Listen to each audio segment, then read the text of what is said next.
নমস্কার, সবাইকে শুভ সন্ধ্যা জানিয়ে আজ আমি আমার ভিডিওটা শুরু করছি।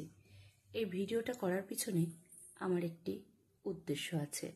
সেটা হলো, সম্প্রতি আমি বড় মাকে নিয়ে, বড় মার বিসর্জন নিয়ে প্রতিবাদ জানিয়ে ফেসবুকে একটি পোস্ট শেয়ার করি। সেটা অনেকটাই রেসপন্স পায় এবং বেশিরভাগ মানুষ আমার সাথে সহমত পোষণ করেন। হ্যাঁ, কিছু কিছু নেগেটিভ কমেন্ট এসছে, কিন্তু সেই সব মানুষদের নিয়ে তো আমার এখানে কিছু বলার নেই।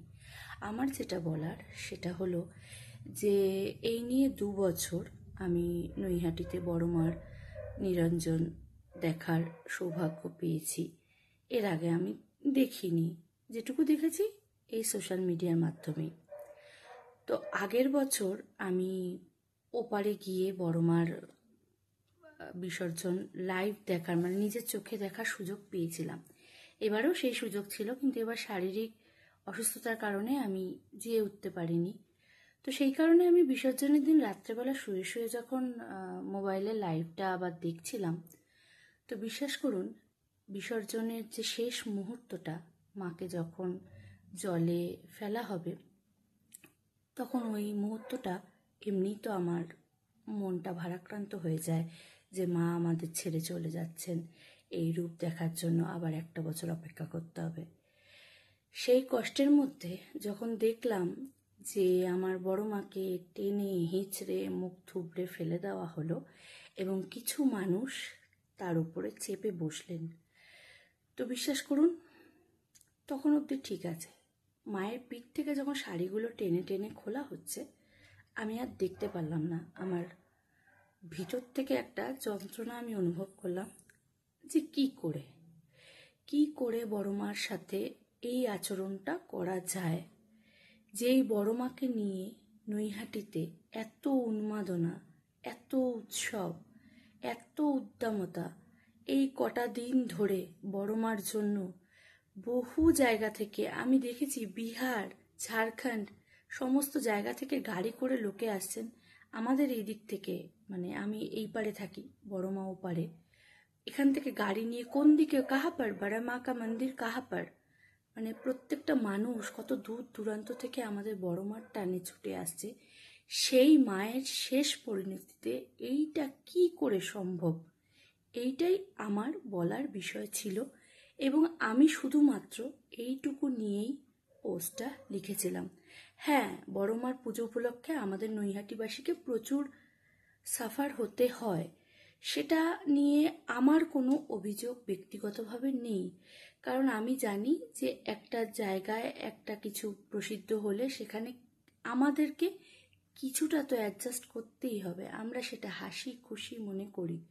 এই যে বড় মার মন্দিরের সংলগ্ন যে বাড়িগুলো, সেই বাড়ির লোকজনেরা তারা ভয় থাকে যে রাত বিরেতে যদি কেউ অসুস্থ হয়, তাকে বাইরে ডাক্তারের পরিষেবা কিভাবে দেবে, মানে সমস্ত রাস্তা গলি ব্যারিকেড করে আটকানো থাকে।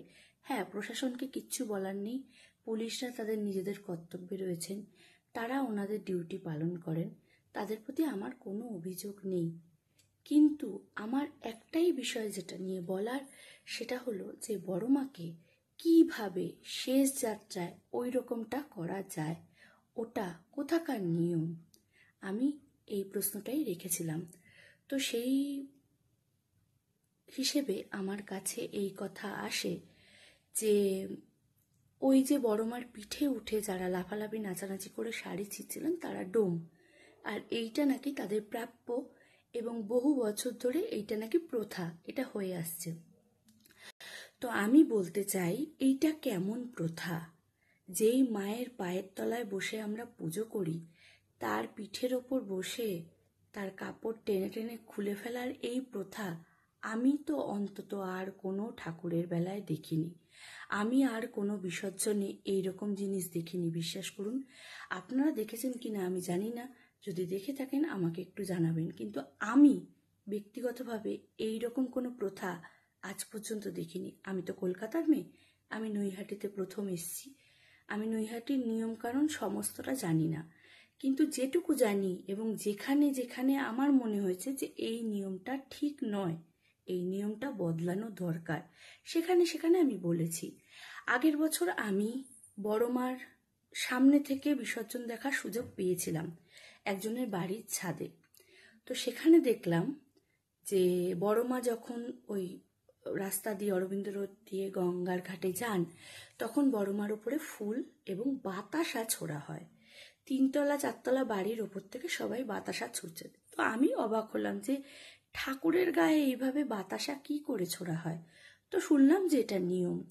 ঠিক সেই মুহূর্তে নিচে কোনো প্রভাবশালী ব্যক্তি, আমি নাম বলতে পারবো না কারণ আমি এখানে নতুন, তো ওনার গায়ে ওপর থেকে বাতাসা পড়েছিল এবং লেগেছিল। বিশ্বাস করুন, সঙ্গে সঙ্গে মাইকে অ্যানাউন্স করে বাতাসা ছোড়া বন্ধ করা হলো, নিয়ম পরিবর্তন করা হলো। তার মানে নিয়ম মানুষ নিজের স্বার্থ অনুযায়ী পরিবর্তন করে। আজকে মা নিজে মুখে কিছু বলছেন না বলে মায়ের ক্ষেত্রে এই নিয়ম পরিবর্তন হবে না? কোথাও আপনারা দেখেছেন মাকে এরমভাবে টেনে হিচড়ে মুখ থুবড়ে বিসর্জন দিতে?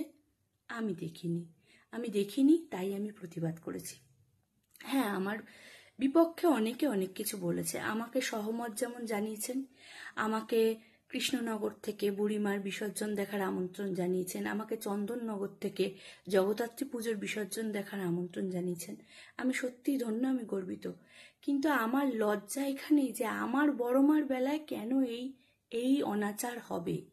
এই নিয়মটা কে বানিয়েছে মাকে এইভাবে মুখ থুবড়ে ফেলে দেওয়ার?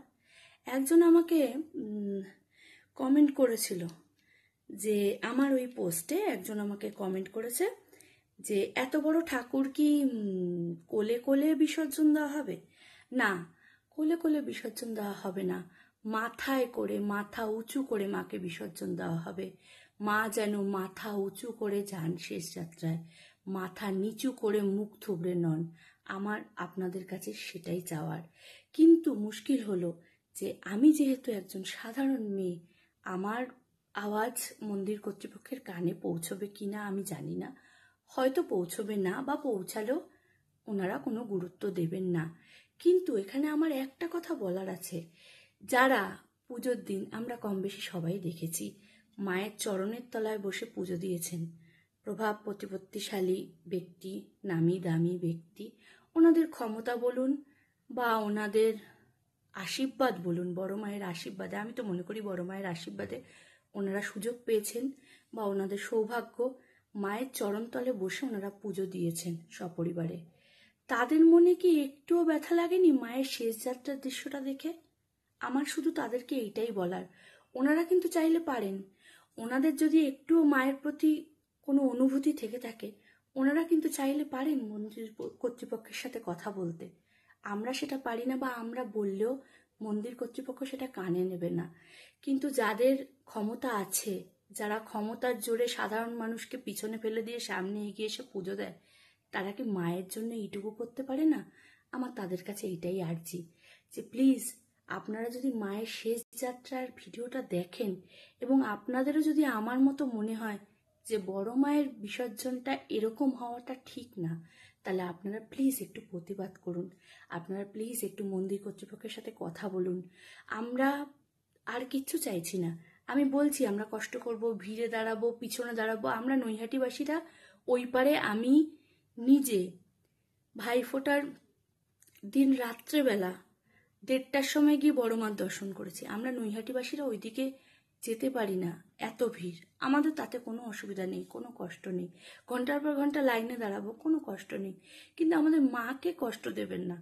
মাকে যে কষ্টটা দিচ্ছেন সেটা তো দেখতে পাচ্ছি না, এইটা বড্ড কষ্ট হচ্ছে। আমাদের মায়ের এটা প্রাপ্য নয়, আপনারা এটা ঠিক করছেন না। আমি জানি না আপনাদের এটা কি নিয়ম, হয়তো বলবেন মায়ের আদেশ, বা আপনারা যা খুশি একটা যুক্তি দেখিয়ে দিতে পারেন, কিন্তু আমি মানতে পারছি না যে এইভাবে আপনারা এত আদর এত যত্ন করে মায়ের পুজো করলেন। আমি নিজে তো দেখেছি, আপনাদের লাইভগুলো আমি নিজেই দেখেছি, সেখানে আপনারা এত যত্ন এত আয়োজন করে মায়ের পুজো দেন, সেইখানে আপনারা শেষ যাত্রায় মায়ের সাথে এটা কি করেন? এটা ঠিক না। একবার ভেবে দেখবেন প্লিজ। মাকে এইভাবে মাথা নিচু করে মুখ থুবড়ে পড়তে দেখতে পারছি না। মায়ের পিঠের উপর উঠে ডোমেদের যেটা আপনারা বলছেন প্রথা, সেই প্রথা বন্ধ করুন। ডোমেদের যদি প্রাপ্তি থাকে ওই শাড়িগুলো ওনাদের আগে দিয়ে দিন। মা তো কম পান না, প্রচুর পান। মা ওনাদেরকে ডোমেদেরকে তাদের প্রাপ্য শাড়ি যা থাকে সেগুলো আপনারা দিয়ে দিন, কিন্তু ওইভাবে যেই মায়ের পায়ের তলায় বসে আমরা পুজো করি তার পিঠের ওপর উঠে নাচানাচি করে শাড়ি ছিঁড়ে নেওয়া, এই প্রথা আমি মানি না। এই প্রথাকে আমি ধিক্কার জানাই। এই প্রথার বদল করা উচিত। এবং যদি আপনারা মনে করেন যে আপনারাও আমার সাথে সহমত, আপনারা প্লিজ প্রতিবাদ করুন। কারণ আমি জানি না আমি কোথায় গেলে আমার এই কথা শোনা হবে, বা আমার এই কথাটা হয়তো ফেসবুকের কোনো আমার ওয়ালেই পড়ে থাকবে, কেউ জানতেও পারবে না। কিন্তু আমি চাই এই প্রথার বদল হোক। আমিও যাতে নৈহাটিবাসী হিসেবে গর্বিত হয়ে বলতে পারি কৃষ্ণনগরের কাউকে বা চন্দননগরের কাউকে যে আপনারা আসুন, এসে আমাদের বড় মার নিরঞ্জন দেখে যান। গর্বের সাথে বলতে পারি আমাদের বড় মাকে আমরা কত আদর যত্ন করে শেষ বিদায় জানাই, আপনারা এসে দেখে যান। প্লিজ আমি হাত জোর করে প্রার্থনা করছি, মায়ের বিসর্জনের এই প্রথাটাকে একটু বদল করুন প্লিজ। এটা চোখে দেখা যায় না, এটা মেনে নেওয়া যায় না।